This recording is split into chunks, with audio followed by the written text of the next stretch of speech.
হাসিনা তো বহুদিন যাবত বলে আসছে যে আমেরিকা তাকে ক্ষমতায় রাখতে চায় না। তা আপনি যে আওয়ামী লীগের অসংখ্য নেতাকর্মীকে, সাধারণ নেতাকর্মীকে এইভাবে বিপদে ফেলে আপনি চলে গেলেন, আপনি কি তাদেরকে নিয়ে চিন্তা করেন?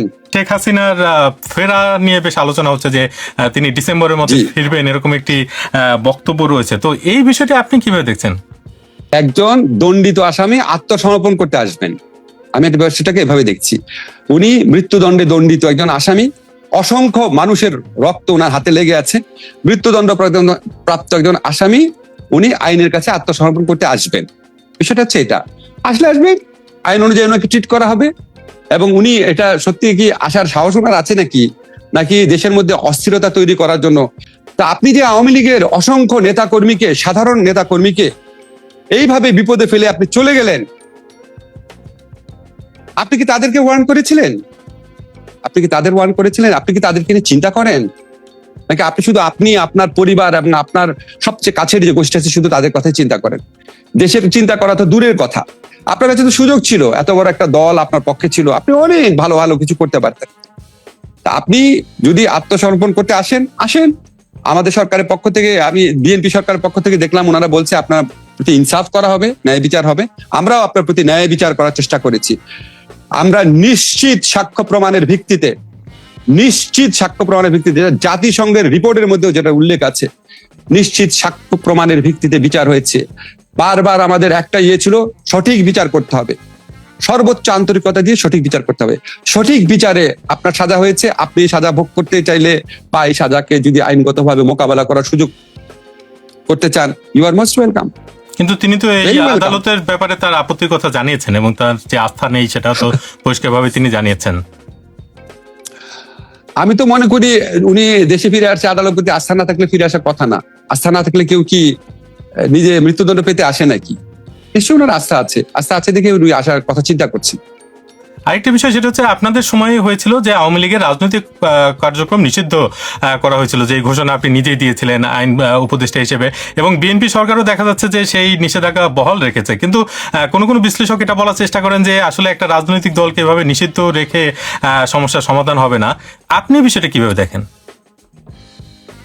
দেখেন, পৃথিবীতে বিভিন্ন সভ্য দেশে, আপনি ইউরোপে আছেন, ইউরোপে বহু দেশে বহু সংগঠন, বহু দল, তাদের কার্যক্রম নিষিদ্ধ হয়, তাদের রেজিস্ট্রেশন নিষিদ্ধ হয়। আমরা তো আওয়ামী লীগকে নিষিদ্ধ করতে চাই নাই। আমরা কি 5ই অগাস্টের পরে, আমরা কি 8ই অগাস্টের পরে করেছিলাম? যখন আপনার আওয়ামী লীগ নেত্রী ভারতের মাটির থেকে বসে বারবার আমাদেরকে, আন্দোলনকারীদেরকে, যারা জুলাই গণঅভ্যুত্থানকারী আছে তাদেরকে থ্রেট করছিল, তাদেরকে মেরে ফেলা হবে, তাদের বাড়িতে আগুন দেওয়া হবে, তাদেরকে প্রতিশোধ নেওয়া হবে, এরকম উস্কানিমূলক বক্তব্য একের পর এক দিচ্ছিল। এবং যখন আওয়ামী লীগের নেতাকর্মীরা বিভিন্ন জায়গায় ঝটিকা মিছিল করছিল, ঝটিকা কর্মসূচি করছিল, তখন এই গোটা পরিস্থিতি দেশের জন্য প্রচন্ড একটা অস্থিতিশীল পরিবেশ তৈরি করতে পারে বলে আমরা মনে করছিলাম। এবং উনি যে সমস্ত কথাবার্তা বলছিলেন তাতে আওয়ামী লীগের সাধারণ নেতাকর্মীদের জীবনও বা নিরাপত্তাও বিঘ্নিত হতে পারতো বলে আমরা আশঙ্কা করেছিলাম। কারণ উনি তো একটা কথা বলে খালাস হয়ে গেল, কিন্তু এখানে যে ছেলেটা নামতেছে, এই যে উনার দুঃশাসনের ক্রোধের যে বহিঃপ্রকাশ, শেখ হাসিনাকে তারা পাচ্ছে না, হয়তো ওই ছেলেটার গায়ে হাত তুলবে, হয়তো ওই ছেলেটার বিরুদ্ধে মামলা দিবে, দেশের মধ্যে একটা অরাজক পরিস্থিতি সৃষ্টি হবে। এই সমস্ত কিছু বিবেচনা করে আমরা সাময়িকভাবে তাদের কার্যক্রম নিষিদ্ধ করেছিলাম। এবং আমাদের এই ডিসিশনটা যে কারেক্ট ছিল, এটা তো বিএনপি সিদ্ধান্ত, যে আমাদের সিদ্ধান্ত কন্টিনিউ করছে, এটার মধ্যে দিয়ে তো প্রমাণিত হচ্ছে। বিদেশি শক্তির হস্তক্ষেপের একটা অভিযোগ মাঝে মাঝে শোনা যায় এবং সেক্ষেত্রে বিভিন্ন সময় বিভিন্ন নাম আসে, কখনো ভারত, কখনো পাকিস্তান, কখনো জাতিসংঘ, কখনো মার্কিন যুক্তরাষ্ট্র। তো এই যে আপনার জুলাই গণঅভ্যুত্থান, এই গণঅভ্যুত্থানের সময়ে বিদেশি শক্তিগুলোর প্রভাব আপনি কেমন দেখেছেন? আমি ভাই কোনো প্রভাব দেখি নাই। কোথায় কোন কোনায় কার সাথে কি আলাপ হয়েছে সেগুলো আমরা জানি না। রাস্তায় ছিলাম, বিবৃতি দিয়েছি, লেখালেখি করেছি, আশেপাশে যারা মানুষ আছে তাদের কারোর সাথে কারো বিদেশি কানেকশন আছে বলে আমরা জানি না। তবে আপনি একটা জিনিস মনে রাখবেন, বাংলাদেশের মতো দেশে বিভিন্ন দেশের শক্তিশালী দেশের দূতাবাসরা সক্রিয় থাকে। আমি যেটা জানি, শেখ হাসিনাকে রাখার জন্য সক্রিয় ছিল ভারত সরকার, শেখ হাসিনাকে রাখার জন্য সরকার সক্রিয় ছিল, একটা পর্যায়ে আর সক্রিয় থাকে নাই। আর আপনার যদি বলেন যে আমেরিকা যেসব স্যাংশন দিয়েছিল ওই র্যাবের খুনি কর্মকর্তাদের বিরুদ্ধে, সেটার কারণে হয়তো আন্দোলনের একটা এনেবলিং অবস্থা তৈরি হয়েছে। আপনি হিউম্যান রাইটস লঙ্ঘনের বিরুদ্ধে ব্যবস্থা নিয়েছেন, তখন যারা হিউম্যান রাইটস লঙ্ঘনের শিকার হয়েছে তারা ভেবেছে আমরা তাহলে নিঃসঙ্গ না। আমাদের যে আন্তর্জাতিক মহল আছে তারা দেখছে আমাদের দুর্ভোগের কথা, তারা দেখছে আমাদের দুর্ভাগ্যের কথা, এটা মনে করে কেউ হয়তো একটু এনকারেজমেন্ট পেতে পারেন। কিন্তু বিদেশিরা এসে আন্দোলন করে দিয়েছে, বিদেশিরা এসে আন্দোলন করে দিলে তো আপনার মানে কি বলবো, আর তো শেখ হাসিনা তো বহুদিন যাবত বলে আসছে যে আমেরিকা তাকে ক্ষমতায় রাখতে চায় না, তো আগে হলো না কেন? এটা হচ্ছে বাংলাদেশের গণমানুষের আকাঙ্ক্ষা, গণমানুষের আত্মত্যাগ, গণমানুষের আন্দোলনকে নিষ্ঠুর অপমান করা যারা এই সমস্ত কথা বলে। একটি বক্তব্য তো তখন বেশ আলোচনায় এসেছিল আপনার এই 5ই আগস্টের পর, সেটা হচ্ছে যে এই মন্তব্যটি করেছিলেন জাতিসংঘের মানবাধিকার বিষয়ক হাই কমিশনার ফলকার তুর্ক। তিনি বলেছেন যে বাংলাদেশে জুলাই আগস্টে ছাত্র জনতা আন্দোলনে দমন পীড়নে অংশ না নিতে সেনাবাহিনীকে সতর্ক করার পর দেশটিতে পরিবর্তন হয়। তো এই যে বক্তব্য, এটা আপনি কিভাবে দেখেন? এটা তো আপনার ধরেন হিউম্যান রাইটস, এটা খুব স্বাভাবিক ব্যাপার। জাতিসংঘের যে শান্তিরক্ষী বাহিনী আছে সেখানে আমাদের অংশগ্রহণ আছে। আপনি শান্তিরক্ষী বাহিনীর ম্যানুয়াল পড়ে দেখেন, এই সংক্রান্ত আন্তর্জাতিক যত নিয়ম নীতি আছে ওখানে একটা স্ট্যান্ডার্ড মেনটেন করতে হয়। আপনি বাংলাদেশের সেনাবাহিনী হয়ে, বাংলাদেশের পুলিশ হয়ে যদি বাংলাদেশের জনগণকে নির্বিচারে হত্যা করেন, আপনি শান্তিরক্ষী বাহিনীতে থাকতে পারবেন না। এটা স্বাভাবিক ব্যাপার।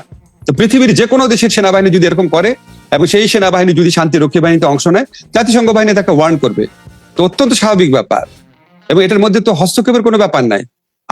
আপনি যদি তখন যদি সেনাবাহিনী যদি ইচ্ছা হতো হাসিনাকে রাখা, তারা বলতো শান্তিরক্ষী বাহিনী আমরা দরকার নাই, আমরা আমাদের সার্বভৌম, বললো না কেন?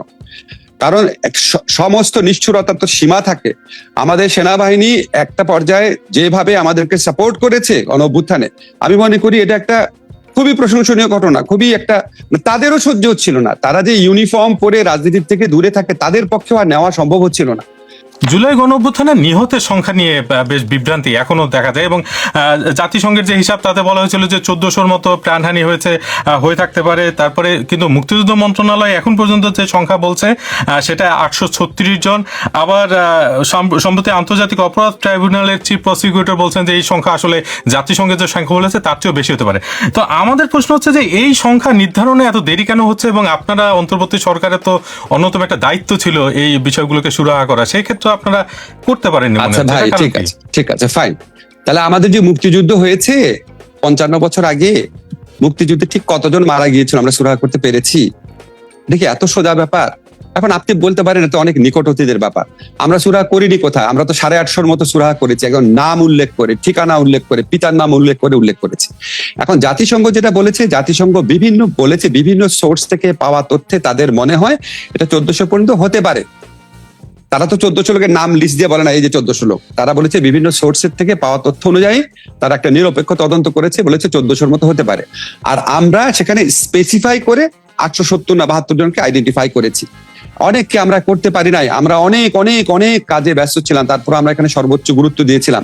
কিন্তু কিছু ক্ষেত্রে আছে অনেক লাশ, আপনি জানেন, অনেক গুম কমিশনের প্রতিবেদন সহ বিভিন্ন জায়গায় বেরোচ্ছে, অনেক লাশের পেট কেটে নদীতে ভাসিয়ে দেওয়া হয়েছিল। অনেক আনমার্কড গ্রেভ আছে যেখানে আমরা জানি না কোথায় কবর দিয়েছে। গুমের শিকার অনেক ব্যক্তি আছে যাদের এখনো কোনো খোঁজ নাই, সে যে মরে গেছে এটাও জানা যায় না। কাজে আমরা আপাত দৃষ্টিতে প্রায় 900 জনকে পেয়েছিলাম, এই কাজ অব্যাহত ছিল। আমরা ডিএনএ টেস্ট করেও কিছু কিছু ক্ষেত্রে আমাদেরকে সচেতন হতে হয়েছে, নিশ্চিত হতে হয়েছে। এখন আন্তর্জাতিক অপরাধ আদালতের চিফ প্রসিকিউটর বলেছে, আমি তার সাথে কোনো কন্ট্রাডিকশন দেখছি না।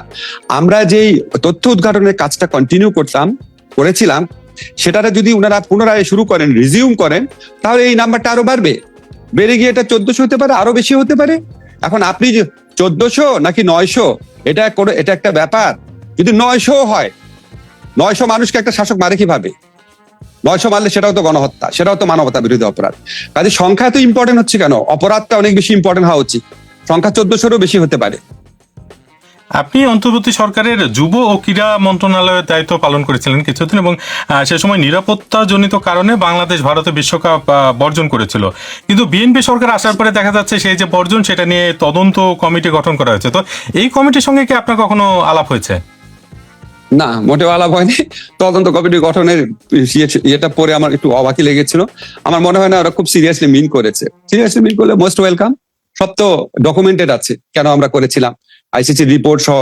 তারা আমাদের বলেছিল 3টা কারণে নিরাপত্তা ঝুঁকি বাড়তে পারে, সবাই কিন্তু এই দিকটা এড়িয়ে গেছে পরে। একটা হচ্ছে মুস্তাফিজ যদি দলে অন্তর্ভুক্ত হয়, নিরাপত্তা ঝুঁকি বাড়তে পারে। আর হচ্ছে বাংলাদেশের সাপোর্টাররা যদি এদিক সেদিক ঘুরে বেড়ায়, নিরাপত্তা ঝুঁকি বাড়তে পারে। আর হচ্ছে বাংলাদেশের ইলেকশন সামনে, নিরাপত্তা ঝুঁকি বাড়তে পারে। তো আমি 3টা জিনিসকে কম্প্রোমাইজ করে আমি দল পাঠাবো? আমি মুস্তাফিজকে পাঠাবো না, বাংলাদেশের সমর্থকদের বলো তোমরা একটা জায়গায় চুপচাপ বসে থাকবা আর ইলেকশন পিছাই দিব বিশ্বকাপের জন্য। এটা আইসিসির প্রথম যে ইন্ডিপেন্ডেন্ট রিপোর্ট ছিল সেখানে বলা হয়েছে। এটা আশ্চর্য হয়ে যায়, আমি এখন প্রত্যেক ওই রিপোর্টটা এড়িয়ে যায়। পরে যখন আমরা বললাম যাবো না, তখন তারা আরেকটা রিপোর্ট করালো যেটাতে ওই কথাগুলো এড়িয়ে যাওয়া হয়েছে। আমরা এটা বাংলাদেশের নিরাপত্তা, বাংলাদেশের আত্মসম্মানবোধ, আমাদের ইলেকশন সমস্ত কিছু বিবেচনা করে আমরা এই সিদ্ধান্ত নিয়েছিলাম, এবং অবশ্যই খুবই কারেক্ট সিদ্ধান্ত নিয়েছিলাম। কিন্তু অধিনায়ক লিটন দাস তিনি কিন্তু বলছেন যে এই সিদ্ধান্তের পক্ষে তিনি ছিলেন না আসলে, এবং তিনি বলেছেন যে পাকিস্তানের আমি একটা কথা বলি, ভারত অনেক কিছু ওনারা বলতে পারেন, ওনারা আমার সন্তান সম, আমি ওনাদের কথা করবো না। তো ওইখানে আপনার বিসিবি কর্মকর্তারা ছিল, আমি সবার সাথে বসেছি। ওনারা আমাকে যেটা বলেছে সেটা হচ্ছে খেলতে তো খেলোয়াড়দের ইচ্ছা করে, তো আপনারা যেটা সিদ্ধান্ত দেবেন সেটাই মেনে নিব। এর বাইরে আমি কোনো কথা ওনাদের কারো মুখে শুনি নাই। এই বিষয়ে আরেকটা প্রশ্ন ক্রিকেটের সাথে সম্পৃক্ত, সেটা হচ্ছে ক্রিকেটার সাকিব আল হাসান, যিনি আওয়ামী লীগের একজন সংসদ সদস্য ছিলেন এবং তার বিরুদ্ধে বেশ কয়েকটি মামলা রয়েছে, তার মধ্যে হত্যা মামলা রয়েছে। যদিও তার আইনজীবীরা এইসব মামলা মানে জবাব দিচ্ছে বা এইসব মামলা সুরাহা করার চেষ্টা করছে, তো তিনি তাকে ক্রিকেটে ফেরানোর একটা চেষ্টা চলছে বিএনপি সরকার ক্ষমতায় আসার পর। সেটা নিয়ে আরো অনেক বেশি আলোচনা হচ্ছে এবং মানে তারা মনে করছে যে আসলে তাকে ক্রিকেটে ফেরানো উচিত। এই বিষয়টি আপনি কিভাবে দেখছেন? আমি এটা নিয়ে সিরিয়াস কোনো কমেন্ট করতে চাই না। বর্তমানে একটা সরকার আছে, জনগণের ভোটে নির্বাচিত সরকার, ওনাদের কাছে যেটা বিবেচনা প্রসূত মনে হয় ওনারা করবেন। আমাদের সময় সাকিবের ফেরার ব্যাপারে দু একবার কথা হয়েছিল, সাকিব নিজেও আমার সাথে কয়েকবার যোগাযোগ করেছিল, আমি ক্রীড়ামন্ত্রীকে বলেছিলাম। তো আমাকে ক্রীড়ামন্ত্রী আসিফ মাহমুদ বলেছিল যে সাকিব নিজের ফিরে আসাটাকে অনেক কঠিন করে ফেলেছে, যে এই আপনার 5ই অগাস্টের পরও সে যেরকম স্ট্যাটাস দিয়েছে বা যেরকম কথা বলেছে বা যেভাবে তার একটা মানে নিজে যে এই ফ্যাসিস্ট রেজিমের সাথে সমর্থক না বা এটা যে ভিন্ন, এটা এক্সপ্রেস করার জন্য যে এরকম একটা অবস্থা না দরকার ছিল সেরকম নেয় নাই। এখন বিএনপি সরকার যদি মনে করে বা সাকিব যদি মনে করে যে সেরকম কিছু করা দরকার, তার এটা তাদের ব্যাপার।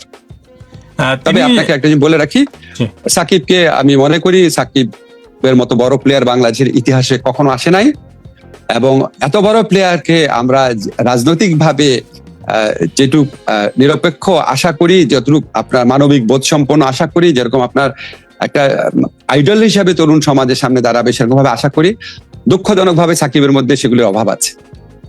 সাকিব আল হাসান একটি অভিযোগও করেছেন সম্প্রতি এক সাক্ষাৎকারে, সেটা হচ্ছে যে তার বিরুদ্ধে যে মামলা সেটা 1 কোটি টাকা দিলে সেই মামলা থেকে তাকে মানে প্রত্যাহার করে নেওয়া হবে, এরকম একটি অফার নাকি তিনি পেয়েছেন। যদিও তিনি তার বিস্তারিত বলেননি, কিন্তু এরকম একটি অভিযোগ তিনি করেছেন। এবং এই অভিযোগের সঙ্গে আসলে প্রথম আলোর একটা প্রতিবেদন অনুযায়ী যে জুলাই গণ অভ্যুত্থানে হতাহতের ঘটনায় সারা দেশে মামলা হয়েছিল 1862টি এবং তাতে আসামি করা হয়েছিল 3,27,841 জন। এবং আপনাদের মানে অন্তর্বর্তী সরকারের বিরুদ্ধে একটি অভিযোগ যে এত মানুষকে যে ঢালাওভাবে মানে আসামি করা হয়েছিল এবং অনেকে ভোগান্তি শিকার হয়েছেন, সেটা আসলে আপনারা ঠেকাতে পারেননি। তো এটাকে কি আপনাদের ব্যর্থতা মনে করেন? ধন্যবাদ আপনাকে। আমি বলি যে আওয়ামী লীগ আমলেও এরকম গায়েবী মামলা হতো, আমাদের আমলে গায়েবী আসামি হয়েছে। আপনি যে মামলাগুলোর কথা বললেন, যে আসামির কথা বললেন, এই আসামিগুলা একটা মামলাতে হয়তো 10টা মামলাতে একই আসামির নাম আছে, আসামির নাম্বার এতজন হওয়ার কথা না, মামলার নাম্বার ঠিক আছে। এখন এই মামলাগুলার একটাও সরকার দেয় নাই। আওয়ামী লীগ আমলের সাথে পার্থক্য হচ্ছে আওয়ামী লীগ সরকার মামলা দিত, পুলিশ মামলা দিত, ছাত্রলীগ মামলা দিত, যুবলীগ মামলা দিত। আমাদের সরকারে কোনো সংগঠন ছিল না, আমাদের সরকারের পক্ষ থেকে একটা মামলাও করা হয় নাই। আপনি যে সময় হত্যা মামলার কথা বলছেন, এখন সরকারের ইন্ধনে বা সরকারের পরামর্শে বা সরকার দলের পক্ষ থেকে কেউ আমরা করি নাই। কারা মামলা করেছে? যারা 15 বছরে ভুক্তভোগী ছিল, এবং এই মামলাগুলোর বিষয়বস্তু একটাও গাইবি না, প্রত্যেকটাই হত্যা ঠিকই হয়েছে। সমস্যাটা কোন জায়গায়? যারা আসামি না তাদেরও আসামি করা হয়েছে, বহু লোককে আসামি করা হয়েছে। এখানে অনেক লোক আছে যাদের এখানে আসলে যুক্ত থাকার কথা না, তার সাথে আমি এগ্রি করছি, বাট এটা সরকার কি করবে? এখানে পুলিশের কাছে যখন প্রথম দিকে মামলা নিয়ে গেছে, একটা লোক তার সন্তান মারা গেছে, সে কোনো লয়ারের পরামর্শ শুনে হোক, সে প্রতিশোধ স্পৃহাতে হোক, সে যে কোনো কারণে হোক, সে হচ্ছে 176 জনের বিরুদ্ধে মামলা দিচ্ছে। তো পুলিশ যখন মামলাটা এফআইআরটা করবে, আমাদের দেশের আইনে কি এফআইআর করার আগে প্রাথমিক তদন্ত করে পুলিশের ইচ্ছা মতো এর নাম বাদ দিবে, ওর নাম রাখবে, এটা কোনো বিধান আছে? তো কোনো বিধান নাই। তাহলে আমাদের কি করার ছিল? যারা আমাদের এই সমালোচনা করে তাদেরকে বলতে হবে যে একটা মামলাতে 10 জন আসামি না করে যখন 100 জন আসামি করলো, তখন সরকারের এক্স্যাক্টলি কি করার ছিল বলতে হবে তাদেরকে। বলেন যেটা করি নাই আমরা। সরকারের ব্যর্থতা ছিল, আমরা কি করব? ইভেন আমরা যখন পুলিশকে মাঝে মাঝে বললাম যে আপনারা একটু বুঝানোর চেষ্টা করেন যে আপনারা যে এতগুলো মামলা দিচ্ছেন, মামলা তো দুর্বল হয়ে যাবে। স্বরাষ্ট্র মন্ত্রণালয়ের পক্ষ থেকে জবাব যখন বলা হলো, তখন পুলিশ বলল, স্যার আমরা এটা বলতে আমাদেরকে মারতে আসে। বলে শেখ হাসিনার আমলে যখন 100-150 জনকে আসামি করছিস, তখন করছিস কিভাবে, এখন করবি না কেন? এখন এই যে এই ক্ষোভ নিয়ে একটা মানুষ আসছে, তাকে পুলিশ কি উত্তর দিবে? আপনার তখনকার রিয়ালিটি তো বুঝতে হবে, তখন কি একটা দেশে স্বাভাবিক অবস্থা বিরাজ করছিল? এখন যখন এই ধরনের জিনিস হয়েছে, পরে অনেক চিন্তা ভাবনা করে টরে আমি নিজে আমার আইন মন্ত্রণালয়ের অফিসারদেরকে নিয়ে, অ্যাটর্নি জেনারেল বর্তমান আইনমন্ত্রীকে নিয়ে একটা প্রভিশন বের করলাম যে আচ্ছা, পুলিশ চূড়ান্ত প্রতিবেদন দিলে বা পুলিশ আপনার এফআইআর দায়ের করলে একটা দীর্ঘ সময় লাগে, ওই দীর্ঘ সময় পর্যন্ত আপনি আসামি হয়ে থাকেন। তা আমরা এই প্রতিকার দেওয়ার জন্য একটা ব্যবস্থা করলাম যে পুলিশ চূড়ান্ত প্রতিবেদন দেওয়ার আগে বা এফআইআর পুলিশ আপনার আদালতে প্রতিবেদন দেওয়ার আগে একটা প্রাথমিক প্রতিবেদন দিতে পারে যে না, প্রাথমিক তদন্ত করে দেখলাম এই লোকগুলা মামলাতে জড়িত না। ওই প্রাথমিক তদন্তের ভিত্তিতেই পুলিশ তাদেরকে ছেড়ে দেওয়ার ব্যবস্থা করতে পারে। পুলিশ আদালতে লিখবে, আদালত ছেড়ে দিবে। এই যে বিধানটা, এটা বাংলাদেশে কোনোদিন ছিল না। 173 সম্ভবত ধারাটা, এই ধারাটা ইন্ট্রোডিউস করেছি যাতে আপনার এই ভুয়া আসামি বা গায়েবী আসামি থেকে এই প্রবণতাটা বন্ধ হয়, যাতে মানুষ মুক্তি পায়। আর সাকিবের ঘটনা যে বলেছেন, সাকিবের তো উচিত ছিল যে কে তার কাছে টাকা চাইছে সেটা অভিযোগ করা। সে সময় তো আপনার বিরুদ্ধে মানে মামলার আসামিদের জামিনের ক্ষেত্রে হস্তক্ষেপ করার একটি অভিযোগ উঠেছিল। কিন্তু আপনারা যে এই যে 1.5 বছর সময় নিয়ে যেসব সংস্কারের জন্য এত উদ্যোগ নিলেন, নানা রকমের অধ্যাদেশ আপনারা করেছেন, আপনার ক্ষেত্রে যদি বলি যে বিচার বিভাগের স্বাধীনতা নিশ্চিত করার লক্ষ্যে অন্তর্বর্তী সরকারের আমলে সুপ্রিম কোর্টের বিচারক নিয়োগের বিধান এবং স্বতন্ত্র সচিবালয় প্রতিষ্ঠার জন্য জারি করা অধ্যাদেশ, সেগুলো বাতিল করে দিয়েছে জাতীয় সংসদ। এবং এইভাবে আরো অনেক রকমের সংস্কার এখন ঝুলে যাচ্ছে। গণভোট যে রায়, সেই বাস্তবায়ন হচ্ছে না। তো আপনার কাছে কি মনে হচ্ছে না যে আপনি যে 15 বছরের কথা বারবার বলছেন, আপনি আবারও সেই 15 বছরের যে সিস্টেম ছিল সেই সিস্টেমে ক্রমশ ফিরে যাচ্ছে? যদিও একটি সরকার ক্ষমতায় এসেছে বিপুল জনসমর্থন নিয়ে এবং তাদের 200-র বেশি আসন রয়েছে, এবং তারা আসলে এই যে জুলাই গণঅভ্যুত্থান, তার থেকে রাজনৈতিকভাবে যদি চিন্তা করা হয় সবচেয়ে বড় মানে সুবিধা যাদের হয়েছে সেটা হচ্ছে বিএনপি। তো তারা এরকম কেন করছে, আপনার কাছে কি মনে হয়? তারা এটা কেমন করছে ওদের জিজ্ঞেস করেন। আমাদের সরকার অনেকগুলা জিনিস করে গেল। সরি, অনেকবার আমি বলেছি, আমার বলা উচিত ছিল আমরা অনেকগুলা জিনিস করে দিয়ে গিয়েছি। করে দিয়ে যাওয়ার পর যদি পরবর্তী সরকার না করে, আমি কি আমার সরকার আমলে এমন একটা সিস্টেম করতে পারি যে পরবর্তীকালে যে কোনো সরকার ইহা করিতে বাধ্য থাকিবে? এটা কি হয়? মানে এই জায়গাতে একটা প্রশ্ন আসে না যে ধরেন এত ভালো যখন চলছিল দেশ, আপনারা এত ভালো চালাচ্ছিলেন, তো এত তাড়াহুড়া কেন ছিল যে একটা নির্বাচন দিয়ে দিতে হবে? আপনাদের তো আসলে কোনো নির্দিষ্ট মেয়াদ ছিল না যে আপনাদের 1.5 বছরের মধ্যে শেষ করতে হবে, 6 মাসের মধ্যে শেষ করতে হবে, বা 5 বছরের মধ্যেও যদি আপনারা শেষ না করতেন বা করতেন, সেক্ষেত্রে তো কোনো তাড়াহুড়া ছিল না। তা আপনারা এত তাড়াহুড়া কেন করেছেন? কিন্তু এক্ষেত্রে আপনারা এই সাহসিকতাটা কি দেখাতে পারতেন না যে মানে আমাদের তো যেহেতু দেশ ভালো চলছে, আরো কিছুদিন ভালো চলুক, পরিবর্তন হোক, তারপরে আমরা তখন এই যে আপনি এবং অন্যান্যরা বলতেন যে এরা অনির্বাচিত ক্ষমতার মধুপায়ে বসছে, বুঝছেন? আমাদের বিরুদ্ধে গণ আন্দোলন গড়ে উঠতো।